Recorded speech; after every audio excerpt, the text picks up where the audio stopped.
ഒരു വാഹന അപകടത്തിൽപ്പെട്ട് ഭർത്താവും 2 മക്കളും നഷ്ടപ്പെട്ട ടീച്ചർ. ഏകാന്തതയുടെ തുരുത്തിൽ അകപ്പെട്ടുപോയ ഇവർ ദൈവിക പദ്ധതി തിരിച്ചറിഞ്ഞ് തൻ്റെ പേരിലുള്ള സ്വത്ത് മുഴുവനും ദാനം ചെയ്ത് അനാഥ കുഞ്ഞുങ്ങൾക്ക് അഭയകേന്ദ്രമാക്കി. ഈ സ്നേഹസദനത്തിൽ ഒരമ്മയായി മാറിയ പാണംപറമ്പിൽ ത്രേസ്യാമ്മ ടീച്ചറുടെ ജീവിത വഴിയിലെ ഒരു നിമിഷം. 1996 മെയ് 21 ഞങ്ങൾക്ക് വേളാങ്കണ്ണിക്ക് നേർച്ചയുണ്ടായിരുന്നു. നേർച്ച നിറവേറ്റുന്നതിനായിട്ട് ഇവിടെ നിന്ന് പുറപ്പെടുന്നു. പാലക്കാട് മണ്ണാർക്കാടുള്ള എൻ്റെ വീട്ടിൽ അന്ന് വൈകുന്നേരം എത്തി. പിറ്റേ ദിവസം വൈകുന്നേരം 9 മണിയോടുകൂടി ഞങ്ങൾ വേളാങ്കണ്ണിക്ക് പുറപ്പെട്ടു. ഞാനും എൻ്റെ ഹസ്ബൻഡും 2 ചാൾസ് സഹറിൻ്റെ 2 കുട്ടികളും. ഞങ്ങൾ യാത്ര തുടർന്നു.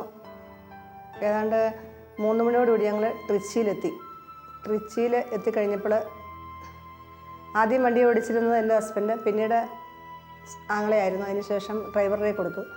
ഡ്രൈവർ ഏതാണ്ട് അരമണിക്കൂർ കഴിഞ്ഞപ്പോൾ ഉറങ്ങിപ്പോയതാണെന്ന് തോന്നുന്നു. മരത്തിൽ വണ്ടി ഇടിച്ച് അപകടമുണ്ടായി. ഓൺ ദ സ്പോട്ടിൽ തന്നെ ഹസ്ബൻഡും മൂത്ത മോനും മരിച്ചു. പിന്നെ ആങ്ങളുടെ ഒരു മോള് സൗമ്യ എന്ന് പറയും, ആ കുട്ടിയും മരിച്ചു. പിന്നീട് ബാക്കിയുള്ളവരെ അടുത്തുള്ള ട്രിച്ചി ഒരു ഹോസ്പിറ്റലിൽ അഡ്മിറ്റാക്കി. പിന്നീട് ഫ്യൂണറലൊക്കെ കഴിഞ്ഞ് എന്നെ കോഴിക്കോട്ടുള്ള ബേബി മെമ്മോറിയൽ ഹോസ്പിറ്റലിൽ അഡ്മിറ്റാക്കി. ഞാനവിടെ 2 മാസം കിടന്നു.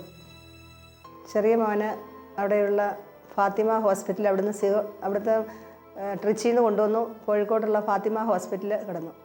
അങ്ങനെ 2 മാസം അവനും അവിടുത്തെ വേറെ ഹോസ്പിറ്റലായിരുന്നു. അപ്പോൾ എന്നോട് ഇവിടെ നിന്ന് വരുന്നവരൊക്കെ പറയും, മോന് വലിയ കുഴപ്പമൊന്നുമില്ല, അവന് ഒത്തിരി ബെറ്റർ ആയിട്ടുണ്ട്, അവന് ജീവിക്കും, അതുകൊണ്ട് ടീച്ചർ എന്തായാലും ജീവിച്ചേ പറ്റൂ.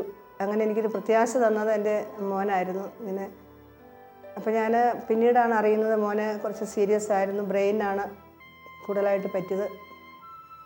എന്തായാലും 60 ദിവസം കഴിഞ്ഞ് 61-ാം ദിവസം മോന് മരിക്കുന്നു. കുറേ കാലം ഞാൻ ദുഃഖത്തിലൊക്കെ പോയെങ്കിലും ആ ദുഃഖം എനിക്ക് സന്തോഷമായിട്ട് മാറ്റി. മനുഷ്യന് എന്തുമാത്രം സമ്പത്തുണ്ടെങ്കിലും ആ സമ്പത്ത് കൊണ്ട് ഒരു പ്രയോജനമില്ല. എന്തെല്ലാം സുഖസൗകര്യങ്ങളുണ്ടെങ്കിലും മനുഷ്യന് ജീവിതത്തിൽ ഏറ്റവും ആഗ്രഹം അവന് ശാന്തിയും സമാധാനവുമാണ്. ആ ശാന്തിയും സമാധാനവും തരുവാൻ മനുഷ്യർക്കോ സമ്പത്തിനോ ഒന്നും സാധ്യമല്ല. അത് പരിശുദ്ധാത്മാവിന് അല്ലെങ്കിൽ ഈശോയ്ക്ക് മാത്രമേ സാധിക്കുകയുള്ളൂ.